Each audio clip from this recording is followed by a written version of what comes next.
Hello, welcome back. Yeah, next round. Next round with the Analogue Production batch. Today we talk about 4 records. We talk about the George Benson Breezin, America self-titled, 2 times Bill Evans, and especially with the America self-titled, I could do an amazing shootout with quite some interesting and surprising results. But before we go into the America self-titled, let's get into George Benson's Breezin. Here we have the Analogue Production 45 RPM, and as this is a gatefold, which is not the case when it comes to the original or first pressings, we have 2 beautiful photos inside of the man himself, of George Benson.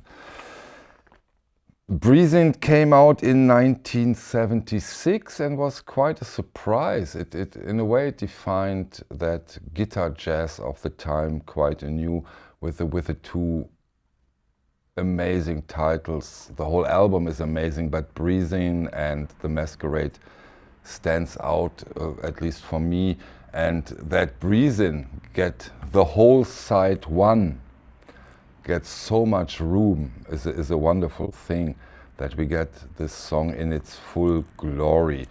I compared it, thanks to DJ Zocchi, I could compare it to the George Benson European first pressing. And you know what, a little funny story aside, when I got 2 of my friends visited me and they brought a George Benson, I don't know which first pressing it was, and from a German audiophile label. You all know of, he brought the reissue, and the difference was huge, and the first pressing was so much better than the reissue. So I was a bit afraid about the outcome of this shootout, especially when I put up the first. I listened to the European first pressing, and it sounded amazing, really amazing, really amazing. I don't know if you know that feeling when you think, oh wow, that can't get any better. I think this is amazing. And then I put out the Breezin of Analogue Production.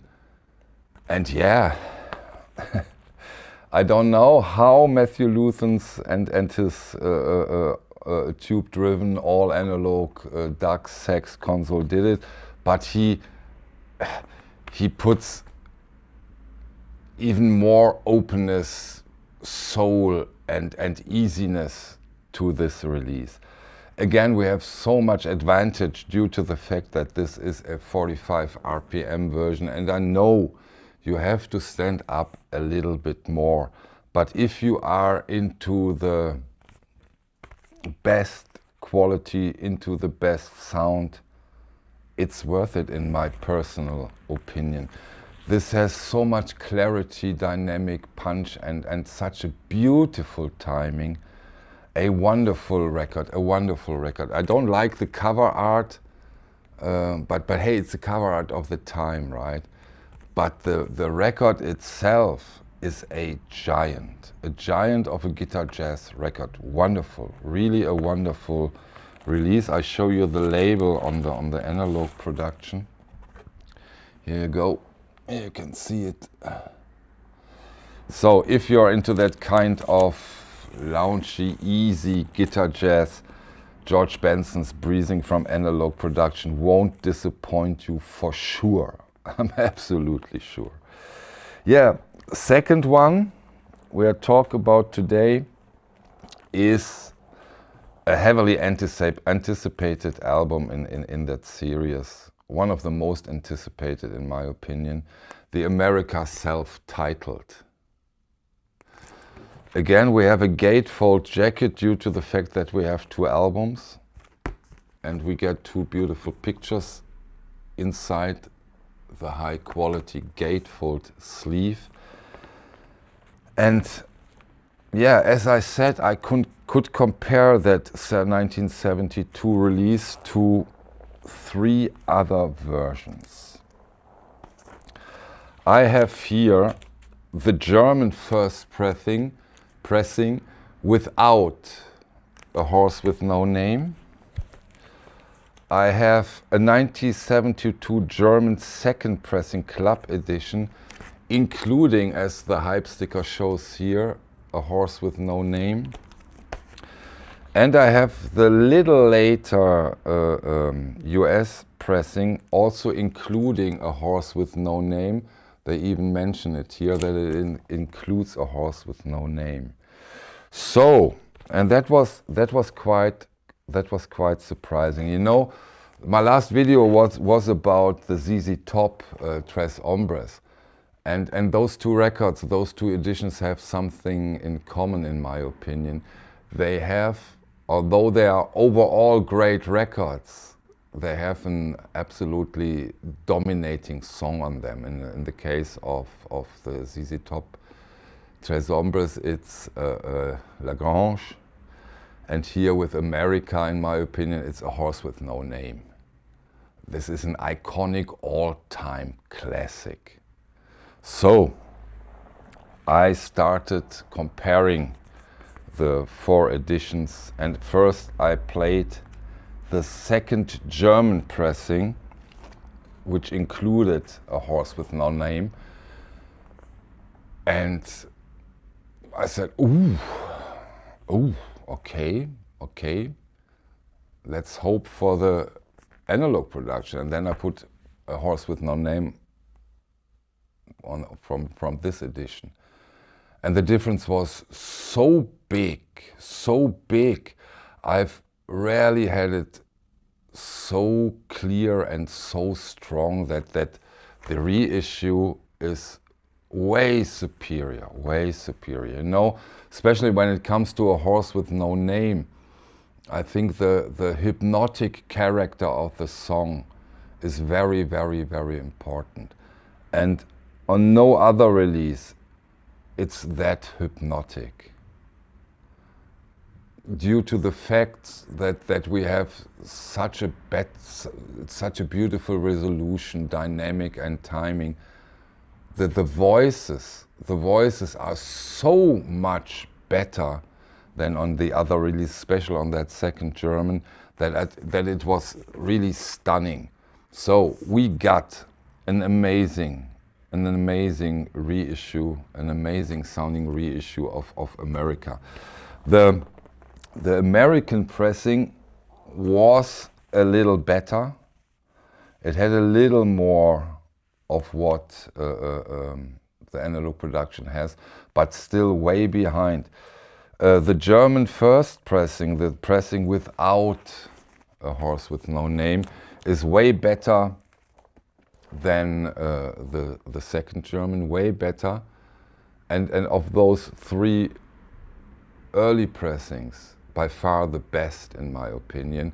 But still it doesn't have A Horse with No Name, and it doesn't reach the overall quality of the America. Yeah, again, of course, 45 RPM, and very rarely you can hear the advantage of 45 RPM like on this pressing. Compared to the other 3, this is a killer reissue. I'm really happy that this important, very important album is now available in this beautiful quality. So that's with the America, and let's now get into Bill Evans. I don't have the ability to do a shootout with this title, but of course we can get into Bill Evans quintessence. It's the later Bill Evans. Again, a beautiful anti-scuff matte finished gatefold jacket with two beautiful photos inside. And as I said, it's the later Bill Evans. It's 1977, and we have an ensemble which can't be better. We have Bill Evans on the acoustic piano. We have Harold Land on the tenor sax. We have Kenny Burrell on the guitar. We have the fabulous, fantastic, amazing Ray Brown on the acoustic bass, and we have Philly Joe Jones on the drums. And a friend of mine, I did some videos and streams with on the German channel, it's Thomas Küpper from Audiophile Journey. He warned me, he said, Michael, do you know it? I said, no, I don't. He said, this is one of Bill Evans' finest records. And he is so right. I was so surprised by this more modern, post-modal, beauty, amazing, fantastic record. Sorry, but this is a killer record in my opinion. And for sure among the 5 best sounding records I've heard from Bill Evans. The mastering has been done, of course, 100% all analog by Kevin Gray and Hoffman, and they did a brilliant job. This is a fantastic sounding Bill Evans. So every Bill Evans fan, I don't know, did you know it? I didn't, but now I'm so happy I do. Did I show you the label? No, I think I didn't. It's on the Fantasy label. I show it to you. Here you go, here you can see it.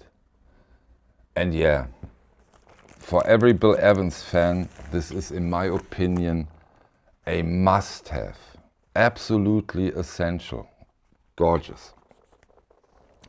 Yeah, and the last, but of course not least, what we have here is another edition out of the Bill Evans box set.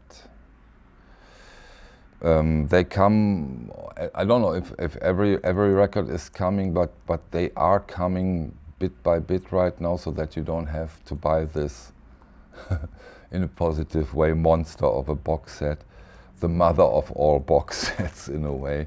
We have Bill Evans Interplay. I have my copy in the box set, so I show you the sealed one here, the beautiful cover art, iconic cover art. And here we have Bill Evans with Freddie Hubbard on the trumpet, Jim Hall at the guitar, Bill Evans on the piano, Percy Heath on bass, Philly Joe Jones on drums. Yeah. So it's great that you get this 45 RPM edition now outside the box set if you haven't bought the box set yet. Or if you don't want to buy all of those. I think 11 records are in the box set. Yeah, classic Bill Evans release. So that's it with this week's 5 editions of Analogue Production. But it will go on, the next titles are on their way. A lot is coming, chat keeps them coming. We are really on the run in a way with a lot of new and upcoming titles, which is of course a beautiful thing. So that's it for today. I thank you very much for your time you spent with me, and I hope to see you on the next one. Thank you. Bye.